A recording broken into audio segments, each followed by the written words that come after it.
Hello, and welcome to Don't Talk During the Movie, a podcast with me, B. Groening. And me, Luca Groening. So you can tell we're filming these episodes out of order because we're going to be reviewing a movie in this episode that came out well after we started recording this. The first episode that we're doing now, we have recorded, I think, 2-3 times before this, so just crossing your fingers that this one goes okay. So I guess we should start off with something we've tried to start off with, which is, I guess, a brief history of, your existence and sort of relation to movies and film, and also some of your favorite movies, going in sort of a top 3 format. So if you'd like to go first, that would be cool. Okay, so I guess the first movie that I can remember really seeing was the first Star Wars film, but my first theater-going experience was definitely going to see WALL-E for the first time in theaters, which is coincidentally B's first movie experience as well. Yep. I really got my interest in film critique from early YouTube film reviewers. Some that come to mind are like the shit like CinemaSins or Nostalgia Critic, which in retrospect is not very good criticism, but it was the start. I later moved on to stuff like Red Letter Media and Ralph the Movie Maker, which are much more respectable forms of film criticism. And I guess my genre of choice tends to be aimed more at the thought-provoking. I like a lot of science fiction, but I also like movies about psychology and movies about crime and generally things that make me think a lot more. I'm not as much of like a musical fan or a love movie. That was a direct insult to me. Yeah, well, it's just not my tastes. That's fair. Neither am I into romance movies either. Okay. I guess my brief history of movies is pretty similar to yours. I got into watching things like, again, CinemaSins was a pretty big one when I was a kid. I think it was in 2013 after I saw Frozen, and I was like, wanted to see every single bit of content I possibly could. And to clarify, I think I was about 8 years old when that movie came out. 7, 8 years old, and I wanted to watch all the content, and I saw that there was a CinemaSins video called Everything Wrong with Frozen, and I watched it, and I was absolutely hooked. And since then, I have very much enjoyed criticizing movies. Even as a very young child, I would go around critiquing movies, and people thought it was very, very annoying, which it probably was. You wouldn't shut up during the movies. Yeah, I was a movie talker. But I think that, the movies I tend to enjoy, my genre of choice, as you will, I tend to vary a lot. I like a lot of coming-of-age movies. The good ones, not like, bad... Just shut up. I like coming-of-age movies a lot. I'm not a huge fan of, like, comedies. Those don't tend to really, make me, Wes Anderson might be an exception, but I also don't think his films are explicitly very funny. They're just kind of dry, which I like. I guess some, like... action movies, not really. Action movies that provoke, a thought, in me. Like some things like The Dark Knight. I can enjoy stuff like that. But mostly, the majority of films I watch will be in the psychological thriller and horror category, which people tend to be pretty surprised by. But I love horror movies, everything about them. The better they are, the more, people are accepting of that. People don't like schlocky horror movies, which I don't. I don't blame them for, but I tend to enjoy a few of those sort of creature features, those kind of things. And of course, I am a pretty big musical fan. I will say I am very highly critical of musicals. I don't like things just because they're musicals. I think there are a lot of musical movies that are inherently very bad, but that's a topic for another day. So you want to go into kind of your top 3, top 4 kind of movies that you think you would put up there? Yeah, so I'll just rattle them all off right about now and give some brief reasons as to why I think they're so fantastic. This list has gone through a lot of abridging. I think my third favorite movie would probably be Christopher Nolan's The Dark Knight, which is interesting that you would mention that before. I think The Dark Knight is just honestly the best portrayal of a comic book character ever. Like, it takes itself seriously almost 100% of the way through, and it is serious. It has the goofiness that exists inherently within Batman, but somehow manages to completely snuff out everything that makes both the character of Batman and his antagonists goofy, and turns it into a very real, serious crime thriller. It's the closest Batman has ever gotten to crime thriller, and I love that because at the end of the day, Batman is the world's greatest detective above all else. He may be a brilliant fighter, he may be a genius tactician, and he's also Batman, but at the same time, he's a detective. He knows what the hell he's talking about. And so it is really interesting to see a Batman film that's almost entirely centered around solving a crime and getting to the bottom of a really serious case. That, and obviously the antagonistic force of the Joker, literally carries the movie. Like, Yeah. Christian Bale as Batman is fantastic in that film. But Heath Ledger's Joker. He does, yeah, he's completely topped by Heath Ledger. And then following pretty close next to that, my second favorite movie would probably be Parasite, which is a Korean film that came out 2 years ago or so. It won an Oscar. Well deserved, in my opinion. It's a psychological thriller, I guess is the best way to describe it. Yeah. I'm not going to go too far into details about what it is about, because I still know a lot of people who haven't seen it, and I think if you haven't seen it, you should. Because it not only is it very intense, but it's also a very thought-provoking narrative, and I've never seen symbolism weaponized as well as it is in Parasite. Yeah. And moving on to my final and my current favorite movie is not the best, is not what I would classify as being the best movie, but the movie that I'm definitely most interested in right now is Dune.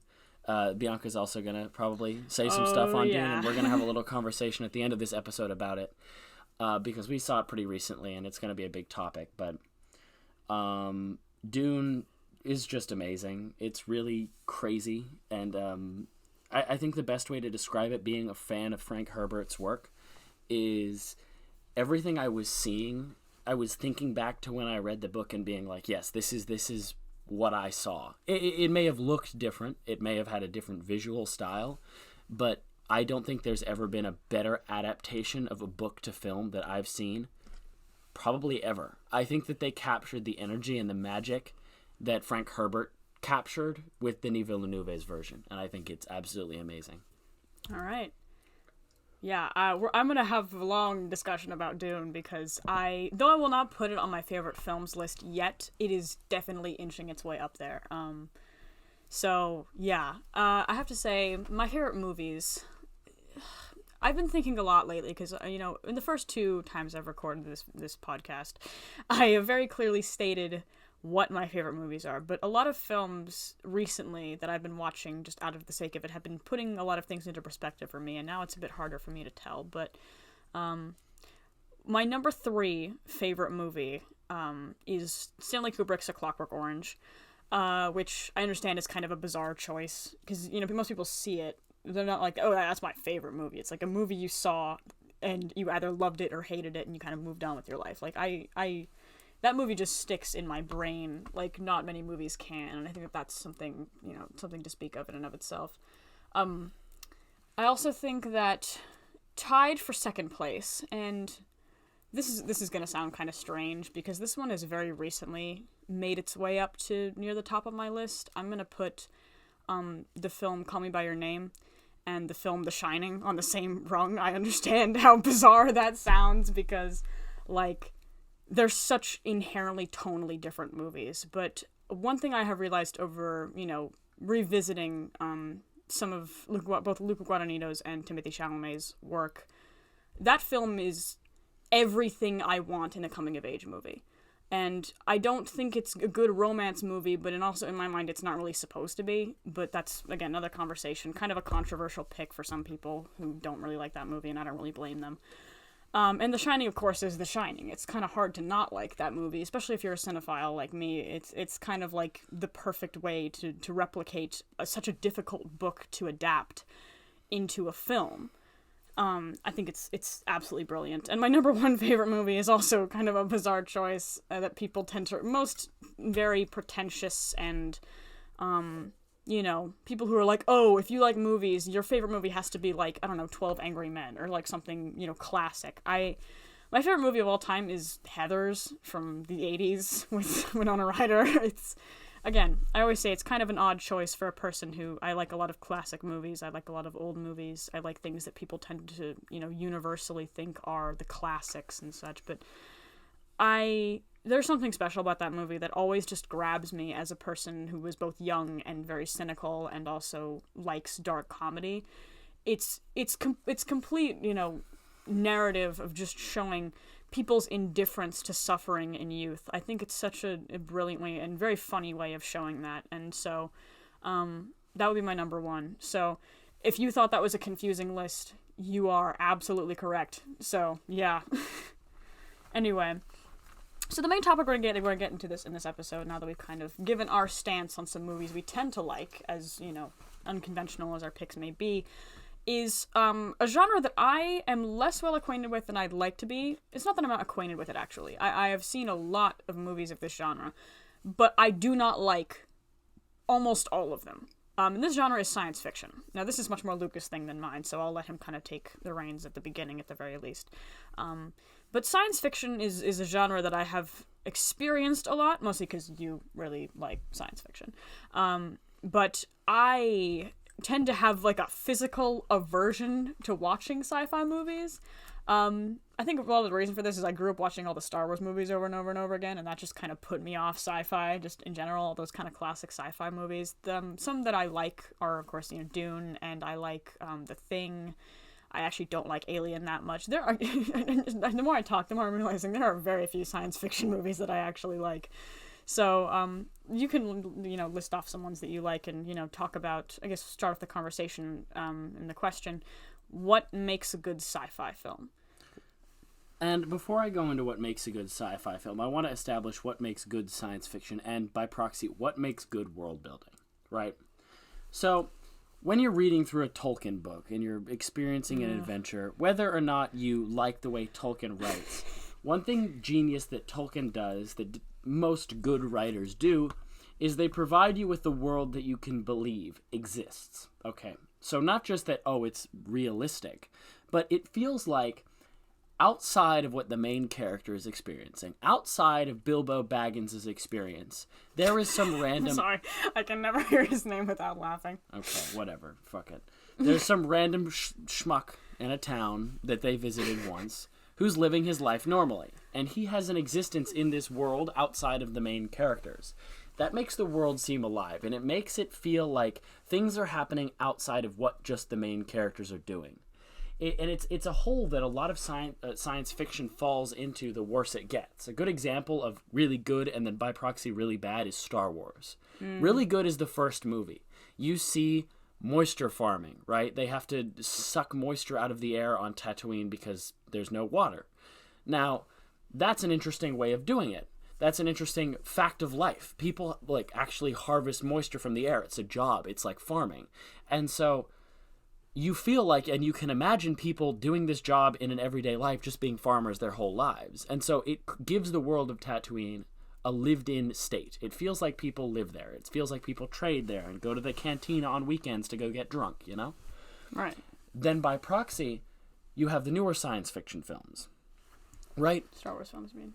Newer Star Wars films, where you arrive in an area and you walk around that area for 5 minutes, you meet a very, very important character that is essential to the plot, and then you leave, right?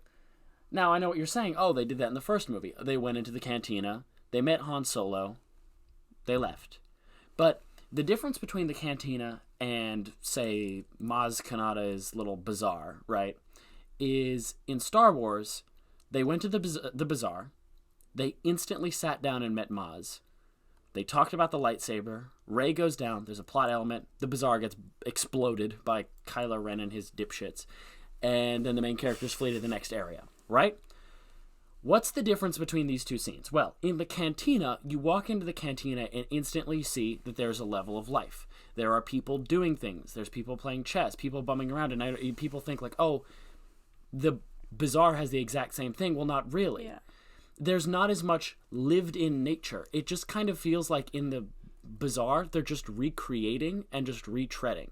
It doesn't feel like this is a new place. It feels like this is a copy-pasted area from the original Star Wars film with literally no paint over it. And then it makes the universe seem derivative. It makes it seem like the Star Wars universe is a series of bars and pubs and then maybe a city here and there. It doesn't seem like they couldn't have gone to an interesting location like a horse track, yeah. Or like even in the prequels they did cool shit like pod racing. Like, oh, there's pod racing. It's world building, but they don't really do that type of world building in the newer Star Wars films. You don't find out about new activities that people in the universe do. You just see, oh, the people on fucking Canto Bight or whatever, they gamble. You know, oh, they're good at gambling. Okay, well, gambling exists in the original Star Wars films. they don't really introduce any new metrics, and so the world doesn't expand. I think that's kind of one of the things that, as much as I'm not a big fan of the Star Wars series, one of the things I always kind of liked about the first 3, maybe 2, I actually don't really like the sixth quote-unquote movie that much, is that it always felt like there was a bigger world outside of the main story. And that's kind of what's important about world building. When you world build, you're not world building just so that, you have a place for your characters to live in. You are building the world that your characters live in. You know? It doesn't revolve around your main characters. And I understand that I basically just said the same thing twice, but it's fine. It's kind of like you feel like there is a larger story at play here. Every person has a life. Every person does things that they enjoy and does things that they don't enjoy. They are other creatures. They're not side characters. And that tailors perfectly to our next portion of discussion, which is a science fiction film that we saw recently that really embodies all of that, which is Dune. Dune embodies the perfect aspects of world building while also being a fantastic movie in its own right. Yeah. And that's what makes Dune not only a fantastic movie, but a fantastic science fiction film, right? So Dune does this interesting thing where it goes in a semi-linear progression. You find things out and you travel to new planets over the course of the film. Yeah. There's no planet hopping. You start at Caladan. On Caladan. You go to Arrakis. You Arrakis. see a little bit of Getty Prime. You go to Arrakis. Yeah, you see a tiny bit of Salsa Secundus. And then you're back on Arrakis. I think that's kind of an interesting way that this movie does things. And I was telling people who go to see the movie with me, to clarify, I have seen it 6 times now in theaters. I'm trying to see it as many times as I can in theaters before I have to watch it on HBO Max, tragically. One of the things that I really love about the movie, just starting things off, because I can talk about this movie for a long time, however long, but to start off, one of the things I think I really like about this movie, right off the bat, is it is a very show, don't tell movie. Yes. There is no exposition. You aren't going to understand shit. The movie does not treat you like you're stupid. It doesn't hold your hand, and it's going to treat you like an intelligent viewer. So if you're not watching the movie, you probably won't know what's going on, but if you're watching it, it's not that hard to piece together the story. Like, Bianca, on her both first and second viewing of the film, didn't pick up on the fact that the Emperor had betrayed the Atreides. To clarify, I was sitting in the theater, and on the first and second viewing, I was crying for half the movie. Not even joking you, half the movie. Because it was the prettiest movie I'd ever seen in my life. And something about that in my art direction, artist brain, it brought me to tears. So I was just like, this is such a pretty movie. Wait, what's going on? Yeah. Why is this lady in a square hat? What's happening? But I was paying attention, you see. You were. And what made it so interesting to me is that what you just described is entirely true. There is no exposition scene where Maz Kanata explains about who the First Order is. The First Order, they blah, blah, blah, blah, they did this. And there is also no scene where it's not referenced at all and you're just expected to be okay with it. Because they do this visual storytelling. You don't know, and you're not told directly that the Spacing Guild has just a complete monopoly on space travel. But you can see every time characters move from planet to planet, there is a Spacing Guild Highlander there, right? Oh, so you correlate that and you think, oh, this is why these guys are so important. They're the only people who can travel through folded space. Yeah. They're the only people, and they're the reason the main characters need to get spice, because they use spice to do this space travel, right? And so it establishes the power and the wealth of the Spacing Guild in the first 5 minutes when Thufir Hawat just simply says how much money it cost them to get to Caladan. How much money did this journey cost? Oh, blah, blah, blah, blah. And it was entirely worth it for them, Yeah. Because they have that much money. And the Emperor has that much money. I was telling Luca, I'll just start off by going, chronologically at the start of the movie. You are immediately given a very, very... Okay, also, let's stop here. And we'll say this, from this point on, we are going to contain every fucking spoiler for this movie. We are going to spoil the shit out of this movie. So if you haven't seen it, watch it now before we tell you everything that happens, because it is 100% worth it. Yeah. And it's everywhere. You can even watch it on HBO Max if you want to be, fucking wimp. But starting off chronologically with the opening scenes of the movie. So we get a narration from Zendaya, who does a really good voiceover, basically just telling us that on her planet Arrakis, she has been Arrakis. Jesus. She and her people, the Fremen, have been, you know, how do I explain this? Like, their planet got given by the Emperor to the Harkonnens, and the first thing we realized about the Harkonnens... colonized. Yeah, they got colonized, basically, by the Harkonnens. And the Harkonnens... For oil. I mean, spice. Spice. Not oil, spice. But the Harkonnens basically are introduced as these brutal, like, very intense soldiers with these big guns and they're shit. A vicious regime that is plundering the planet of its natural resources you're better and giving very little explaining what back to the people. Exactly. So we know from starting off that the Harkonnens are oppressing and taking the resources from Arrakis and from the Fremen. Basically, and like literally within the first, I think, 3 minutes of the movie, they're like, "Oh, they just left." So the Harkonnens are no longer there. And then there's this amazing thing that I realized yesterday on my 6th viewing of the movie. Fuck, took you long enough. Where no, she says this line of like who will our next oppressors be? It cuts to the opening title of the movie, and then immediately cuts to Paul, and I think that that's such a brilliantly delivered, like, execution of that. And you're like, who will the next oppressors be? And then it's just this random, you're like, oh, for God's sake, it's that guy. Not really, but I'll get to that. Kind of. It's interesting. And also to clarify, there is an interesting opening segment before the movie even starts, which is just a guy singing a Gregorian chant, like, and on the bottom, it's captioned with the line from, I think, Dune Messiah. It's not a line from Dune Messiah. What's it from? It's not from anything. Oh, it's just cool. Okay. Dreams are messages from the deep, is what it says. Which sounds like something Leto 2 would say. That's why I thought it was from Dune Messiah. Well, yeah. Leto 2 isn't in Dune Messiah, but yeah. Oh, he's in Children of Dune, right? No, he starts out in Children of Dune, but his book is God Emperor. God Emperor of Dune. Okay, I see. Sorry. I'm fucking stroking out. There's too many books. I'm like only about 50 pages into the first book. It's already killing me. But I've read all of them, and I know everything. Yeah, he's the big brain. So I think that, you know, to start off that movie that way, and I guess we could also jump into the character of Paul, because he is our main character, and he is someone we actually have to focus on, because he's in like 80% of the movie.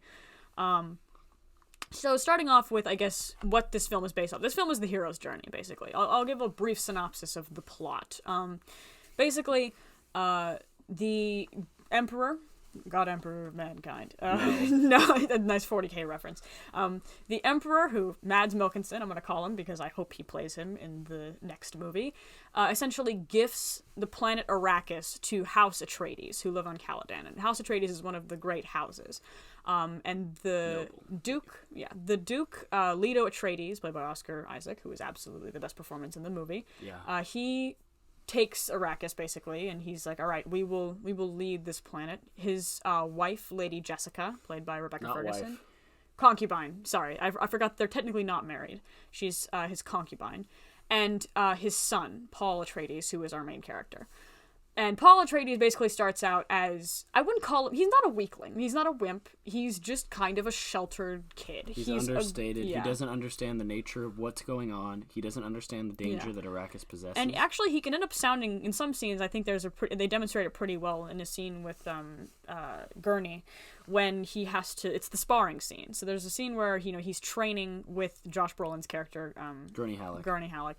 And he's talking about how, like, he's, like, drinking some kind of drink. He's like, I have had a long day, Gurney. I'm not in the mood to fight. And Gurney's like, oh, no. You like, fight when the need arises. You fight when the need to fight arises, you know. He's just like, so you can see that Paul actually can be kind of arrogant sometimes. He's like, yeah, I've fought all day. I'm not doing any more of this shit. And of course, you know, you get Duncan Idaho, the worst name in the entire... Actually, no, Paul's pretty bad, but the worst name in the entire movie, Duncan Idaho, played by Jason Bro Momoa. He plays him amazing, and I love Duncan. I do too. He's pretty great. So if you want to, you know, carry on where I left off, you may. Yeah. So again, we're shown that Paul is very much, I guess you could say, not overconfident, but also he's understated. And he is a bit unspoken for, and I don't know, he seems a bit weak. He seems unconfident, especially in his abilities in the voice, as is shown early in the movie, right? And then we transition to the Gum Jabba scene. Oh, well, first we get, obviously, the Atreides family receiving Arrakis. We also, I think what I like about this version, also, and we're going to be going back and forth between talking about the 1980s David Lynch movie. One of the things I much prefer about this version to the David Lynch version is the Gom Jabbar scene, which is my favorite scene in the whole movie. It doesn't, it doesn't sort of happen immediately like it does in the book. You get the chance to meet the characters and the family and the House Atreides, and you get to meet. believe you get to meet Gurney and Duncan Idaho before you get to the scene. Yes, you do, because the whole first day passes by. Yeah, they're letting you understand how this family and this house functions before you go straight into the pain box. So.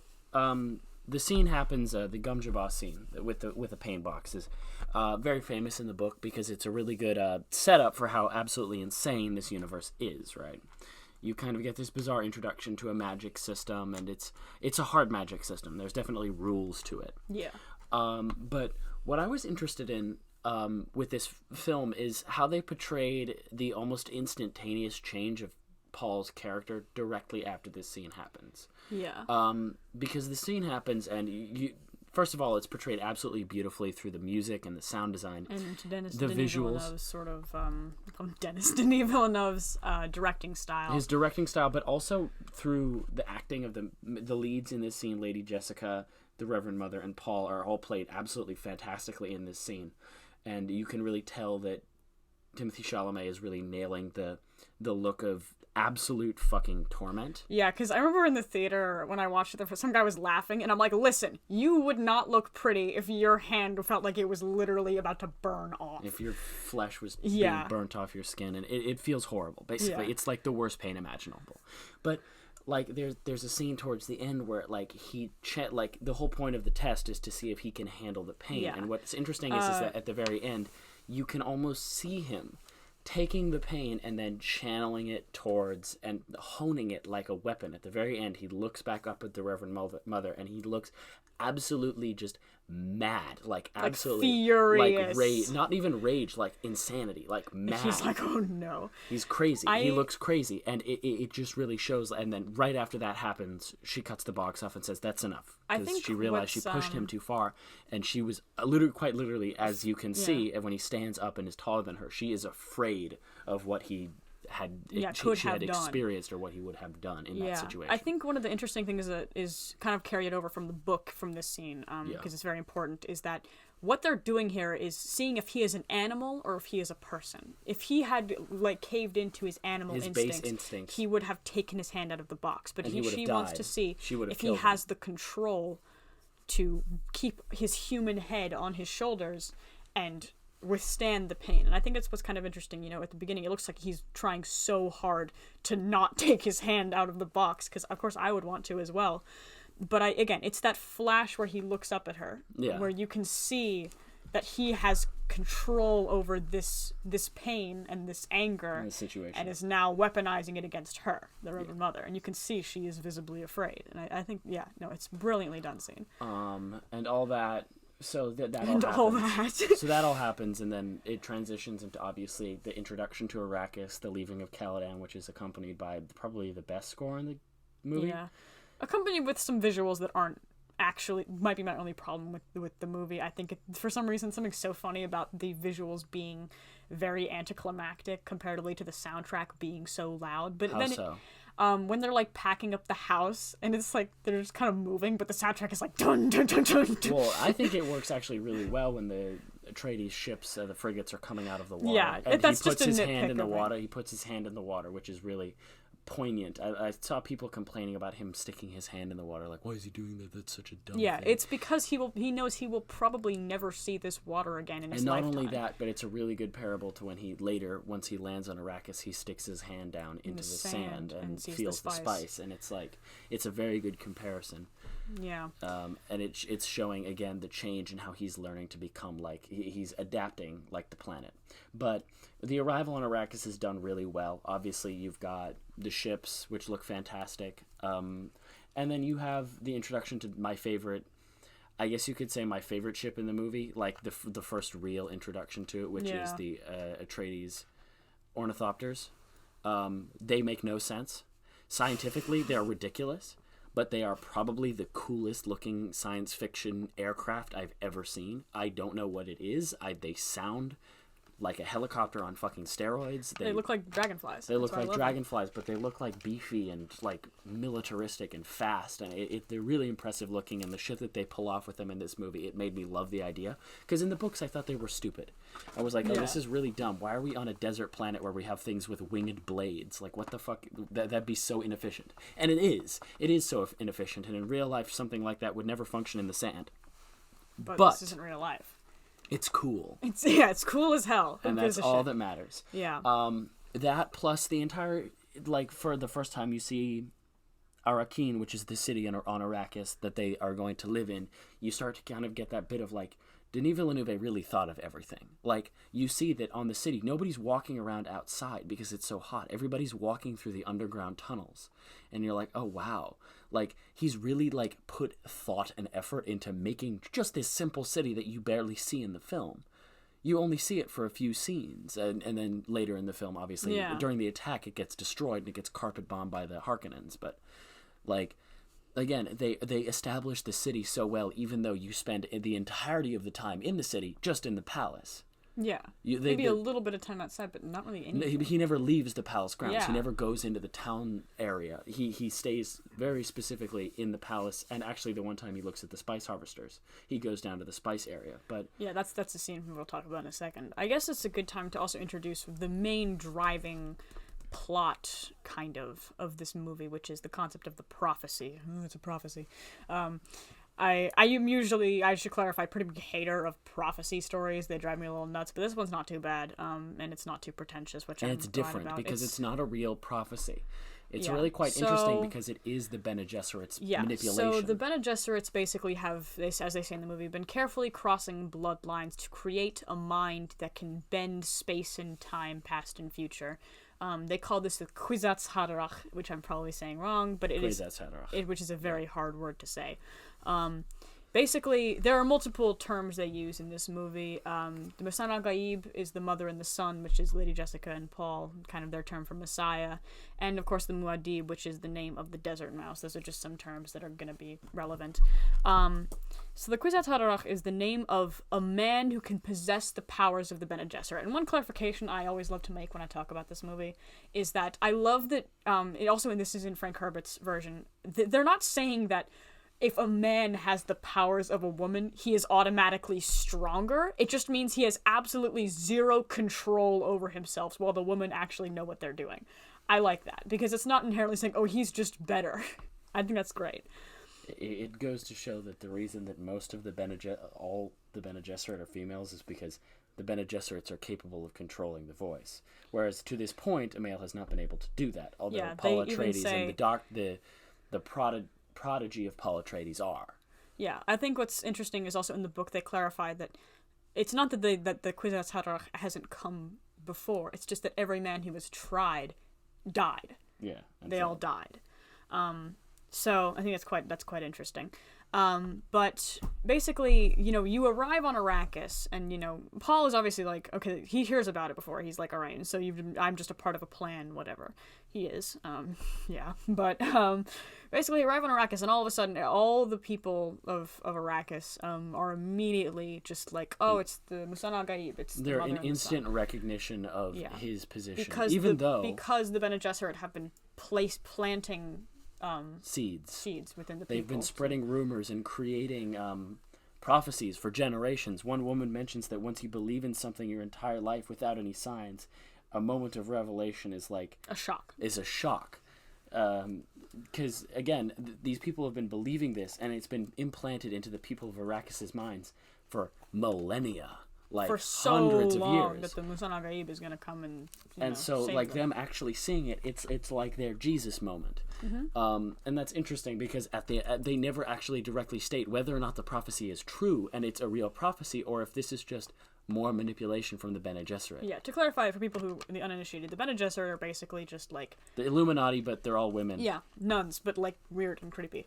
They control pretty much most of the affairs. Say, puppeteer the Imperium's politics from the shadows, basically. Yeah, and although they may have righteous goals of keeping the Imperium together, they do like to fit their own motives. They serve designs. their own purpose and designs. They get their power.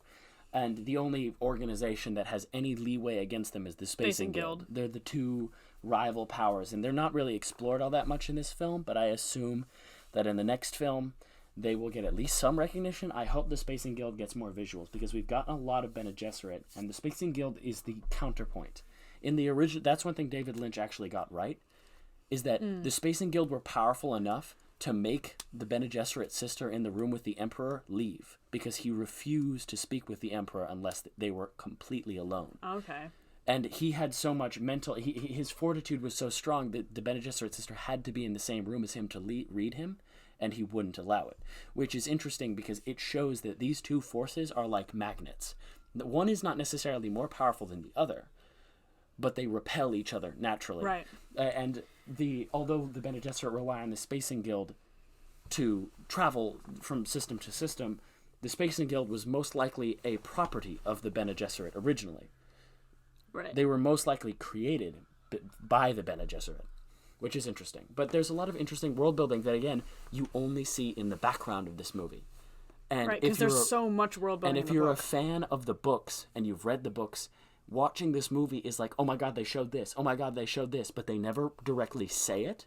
So for people out there to get a good movie, you're not overwhelmed with information. There are things that you're allowed to miss. But for people who know the source material and want some fan service, they want to see these things, you're not going to be disappointed. They didn't forget to show Mentats completely. They just lowered their presence in the film so they didn't have to do as much explaining. Yeah. So if you are a fan of the Mentats, you already know who these people are and how they function and what they're thinking. Peter de Veers is a much more intimidating character in the book.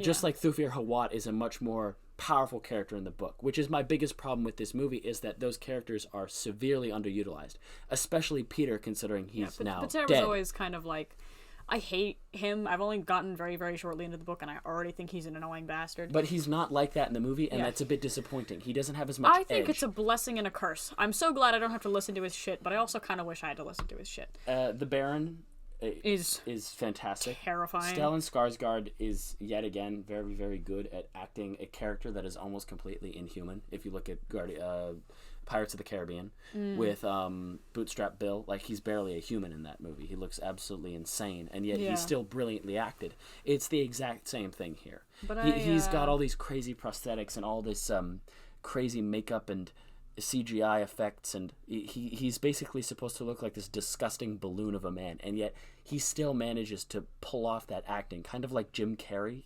Yeah. In the Grinch outfit, weird comparison. Like, most people can't act in a suit like that. Most people cannot act. It feels awkward. It hurts to move in. Yeah. But they manage to do it. They manage to pull it off. And in fact, they turn the weight of the suit, especially in Baron Harkonnen's case, into an acting chop. He's not going to be able to move quickly. He is a slow, fat man. And so when he starts levitating with the suspensor in his spine, it's absolutely terrifying, because it's just because he's so huge. He's tall. Not only is he fat, he's tall. He's like 8 feet tall. So that combined with the fact that he can fly makes him a very, very intimidating presence. Yeah. All of the Harkonnens are well done. Yeah. Surprisingly enough, characters that were developed in this film that weren't developed in the books are the Sardaukar. The Sardaukar in the books are kind of like generic sword-wielding stormtroopers. They fuck people up, but they're not... In this one, they're like Arthurian in nature. They don't have character. They're not threatening. In this, they're almost religious. Like, you can see all these weird chantings and rituals on Salsa Secundus. No, that Salsa Secundus. Salsa Secundus is the world of... Oh, right. Yeah, Gedi Prime was a prison for the Harkonnens. Harkonnens' world is Gedi Prime. Right, sorry. Salsa Secundus, you can see them training in the rain, and you see this, like, fucking... a really scary, creepy ritual where they, like, drain the blood from the failed trainees and wipe it all over. Fucking horrifying. Wipe it all over the foreheads of the succeeding ones as like a blood ritual. It's really like Alien.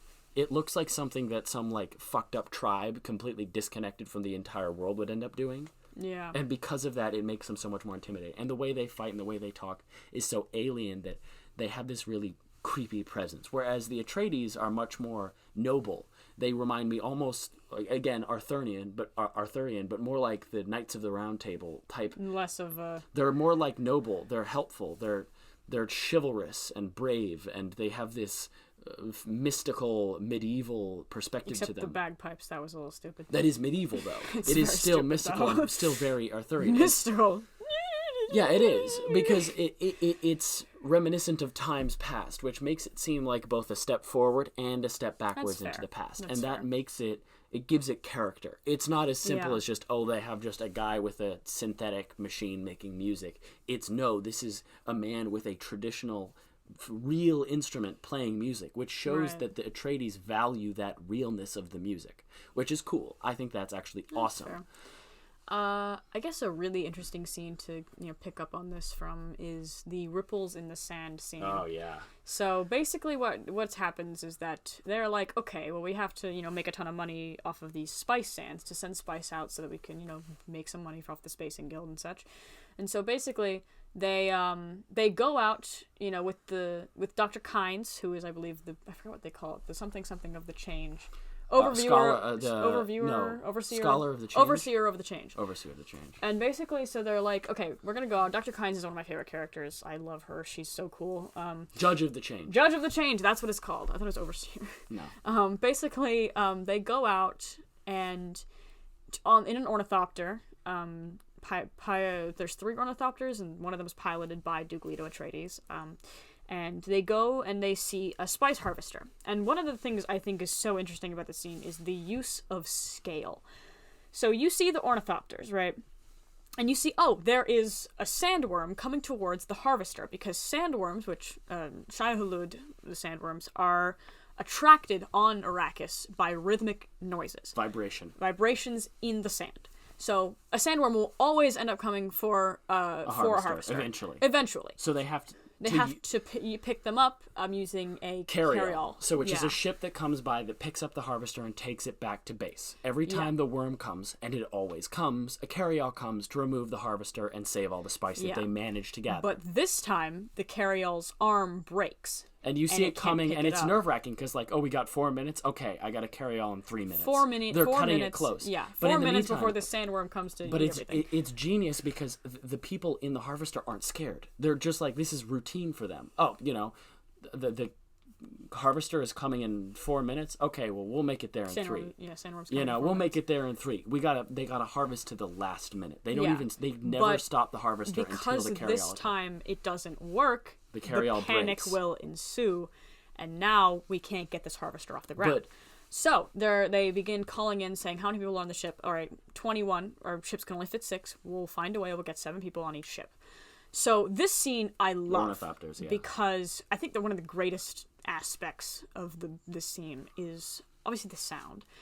But when Paul is told to go out to guide men to the ornithopters and get them off of the harvester, so they can leave before the sandworm eats them all. And basically, he steps onto the spice sands of Arrakis. For the first time. And it makes this thud.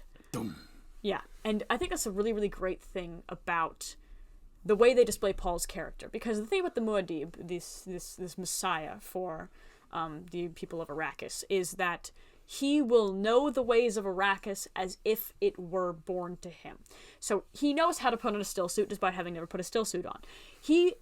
Everyone else is going and hiding inside the castle during the hottest part of the day because they're all gonna fucking fry outside. But Paul is just walking around like a person who native to Arrakis. It's even more even more eye-opening is the fact that when he steps on the sand, he can feel the vibrations. Almost like he has this interesting parable with the sandworm, where he's walking and he's feeling the vibrations in this sifting sand. And so as he walks to guide people, he inhales a bunch of spice and gets a vision. Spice in the air. So Paul is highly susceptible to the spice, because spice is technically a hallucinogen.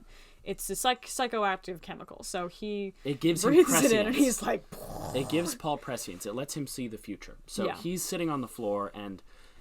Again, scale. So you see how big Paul is in comparison to an ornithopter, and then you get this really brilliant scene where Leto's screaming, "Where is Paul?" and it just cuts to him. It's silent, and he's sitting... Kneeling in front of The harvester. The harvester, and just you can one of the see treads, and it's huge. how big this harvester is, and it will come into question later on. So he's just sitting in the sand, and obviously Gurney Halleck is coming to get him. Yeah, and he's inhaling all the spices, tripping out. And a really cool callback to the first scene, the fight scene with Gurney Halleck is he says, "I recognize your footsteps, old man," which is a callback. Because in the scene where they're sparring, Gurney is like, "You should be looking out." And he's like, "I recognized you by your footsteps." And he says, "What if someone imitated my footsteps? I would know." Yeah, apparently he does. Evidently he did. Again, these are things that are alluding to the fact that Paul has a natural knowledge of the ways of the Fremen. Yeah. It's almost like he's a Fremen, even though he's not born on Arrakis. Yeah. But in any case, he's kneeling in front of this spice harvester, and basically Gurney comes, grabs him. They start to sink into the sand a little, but they manage to get on the ornithopter, and then you see the spice harvester. Mind you, this thing is huge.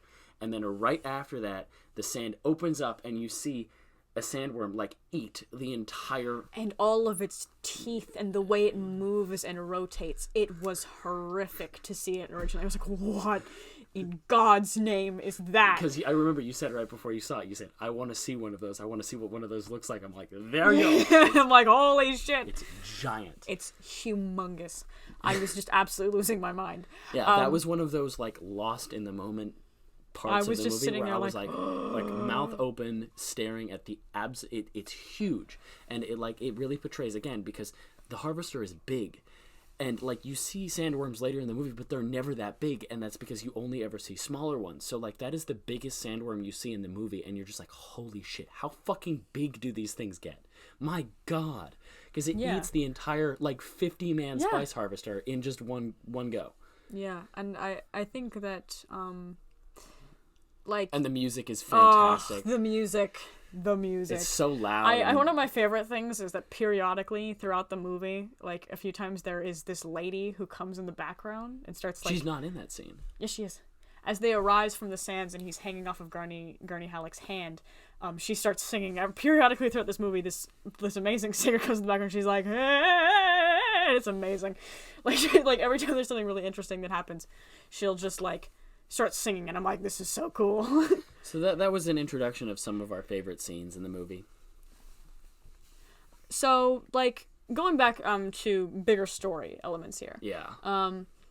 I suppose that one of the more interesting aspects is later in the film. So then there's this big battle scene. So basically what ends up happening, and I'll explain this being somebody who's read the book. Yeah. Shaddam IV, who is the emperor at the time, is disillusioned with the Atreides. They're popular because they're the nice guys. Yeah, everyone likes the Atreides. In history they actually saved the Harkonnens one time. Everyone likes the Atreides, from that saving was born power. From the saving of the Harkonnens was born a rivalry between the two houses. But the Atreides are very popular. The Harkonnens are very rich, and the Atreides are very popular. They're the two rivals in both wealth and popularity. And so Shaddam becomes jealous of the Atreides because he realizes that they're more popular than him. Yeah, people like the Atreides more than because the Emperor. The Atreides are just universally kind of nice to everybody, and it's quite well done. And so the Emperor decides that the best way to get rid of the Atreides is to gain their trust, give them Arrakis, which is a gift. When is a gift not a gift? When is a gift not a gift? I was about to say that. And then secretly go behind their back and reinforce the Harkonnens.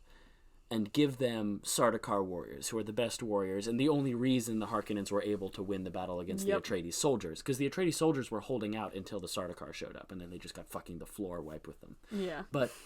And then he also blackmailed Dr. Yue, who is part of an order of medical monks who are incapable of that kind of blackmail or treachery, and because of that, it's kind of like, wow, they really wanted this shit. And in fact, the Baron says, "Do you know how much it cost me for me to amass such a force?" Yeah. He was broke at the end of the movie. Yeah. Because he spent all of his money on this assault. But he assaults House Atreides on Arrakis when they're most weakest. Their forces are mostly on Caladan, and they don't have any money because their spice harvest has been unfruitful. Right. He assaults and destroys Arrakeen, as well as eventually killing the Duke. Although the Duke in his last breath actually managed to take quite a few... Including Pater, which is important. Including Pater, which is important for later. Quite a few of the Harkonnen hierarchs. Although the Baron survives. Barely survives. He survives. He barely survives. And He's like on the ceiling. so the Atreides have been betrayed. Most of the house is now dead because, again, they got carpet bombed out of existence. Paul, who is 15 years old, is now in the desert. The Duke, technically. He is now the Duke. He is in the desert alone with Lady Jessica, who both were protected by the Bene Gesserit. That was the one treaty, was you cannot kill Paul or Lady Jessica. They're special to the Bene Gesserit. We'll allow you to do this, but you have to keep them alive. Now, obviously, the Duke, being kind of a bastard, was just like, I'll leave them alive, but I'll just drop them off in the middle of the desert where they're going to die. The Baron. Yeah. And so I'll just drop them off in the middle of the desert where they're going to die. Evidently, they survive. They end up living in because Dr. Yue manages to sneak them a still tent, and so they're able to survive in the desert for a while. And from there, they move out into the desert. They meet up with Dr. Kynes again. They have an interaction in a greenhouse, and they flee that after it's attacked by the Sardaukar, where Duncan Idaho, Rip Bozo, gets killed. Annexed, which I cried. Yeah. I cried at a lot of things in this movie. I think there's a pretty interesting metaphor put in the still tent, in that Paul has, inside the still tent, has realized he is now in charge of House Atreides. He is the leader of House Atreides. So he is now realizing, oh shit, I actually have to be a leader, and he emerges from the tent right next to a desert mouse. And this desert mouse is called the Muad'Dib, and the Muad'Dib will become Paul's name throughout the entire rest of the story. Series. And he is now emerging this tent as the Muad'Dib. He is now going to have to embody this messiah role that they have given him.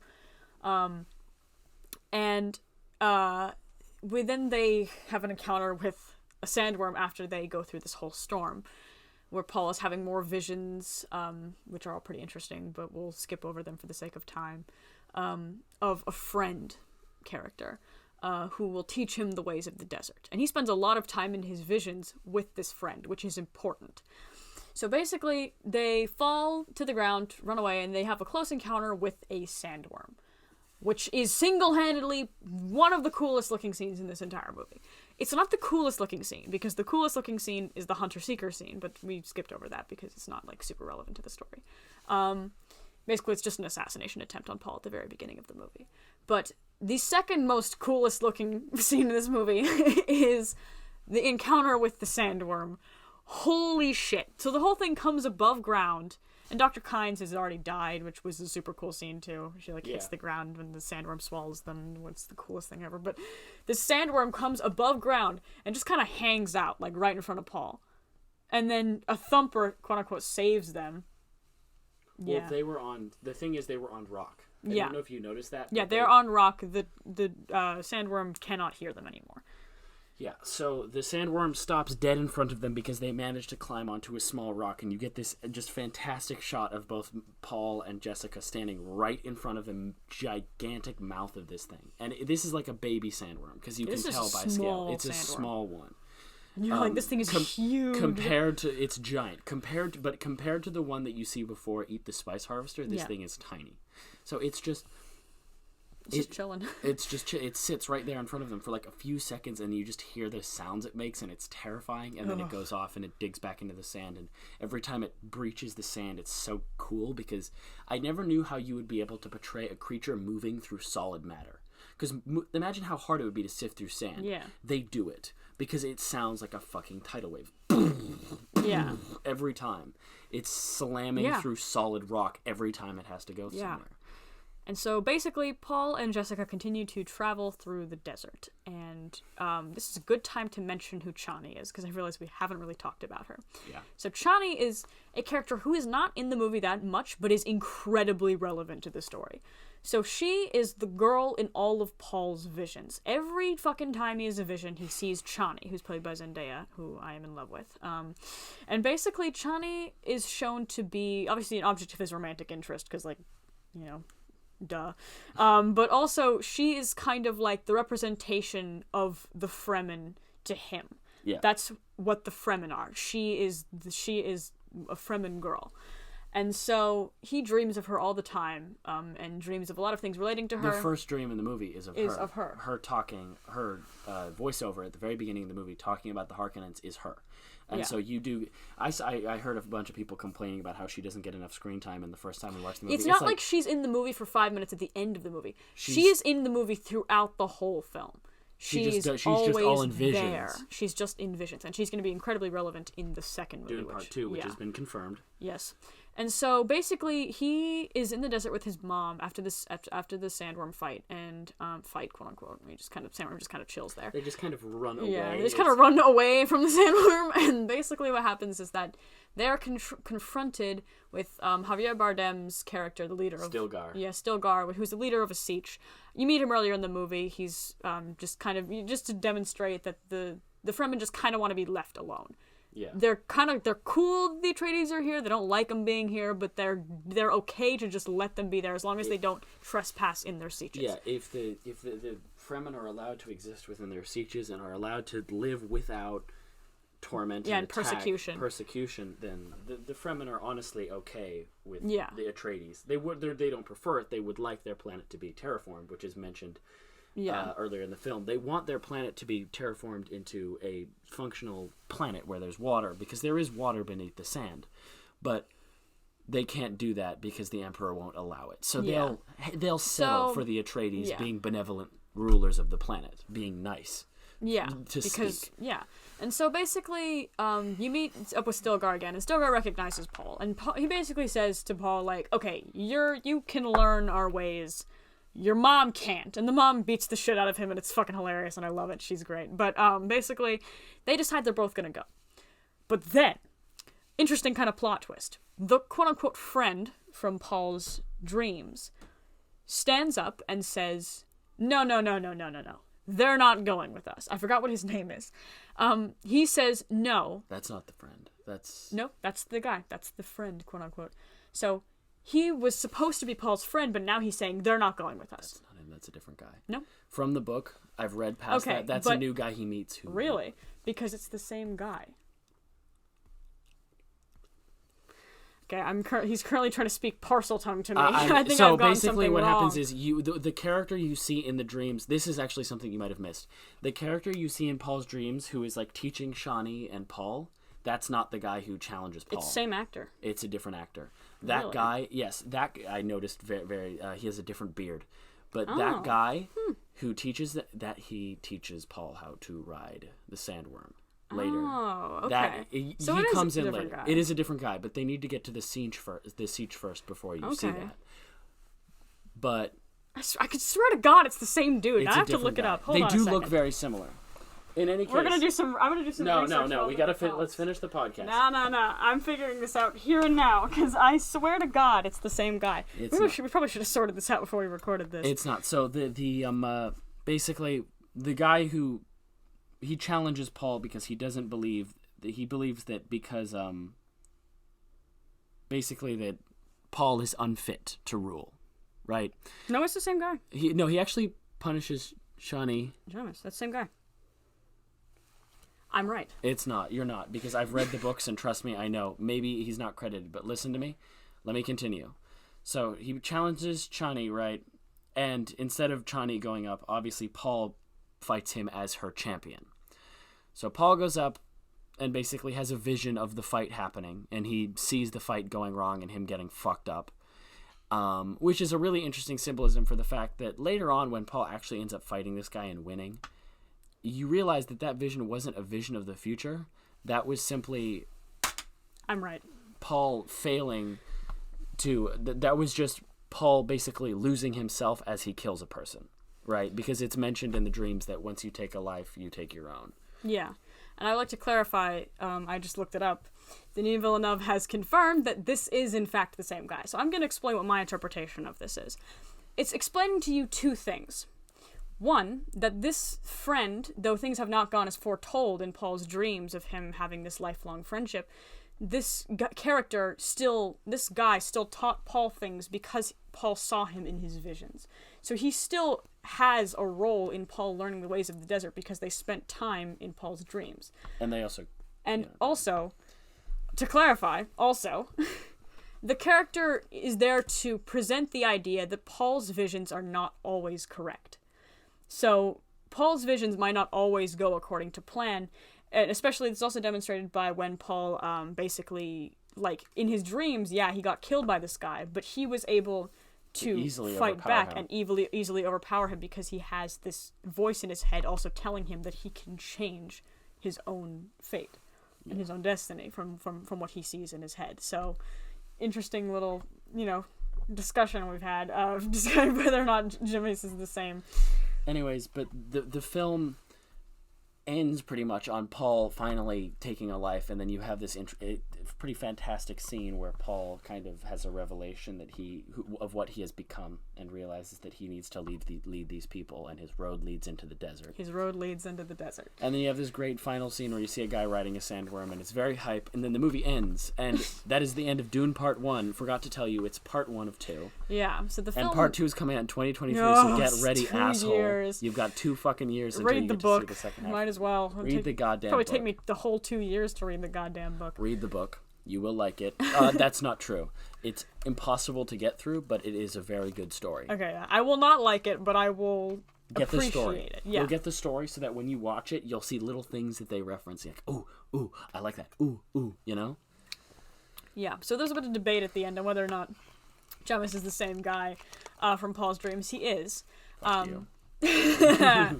Look at me, She's I haven't read the book, and I'm right. Okay, so they must get a different guy for that. Yeah, probably. But basically, that was our little sort of start to this, and our discussion of a film we really, really like, because it's good to start off with things that you like before we get into things that you hate. This has been a very long video. Yeah, very, very long podcast, but I think that, to sum up, definitely go see this movie. I know we've spoiled the whole thing to you if you haven't seen it already, but that's your fault.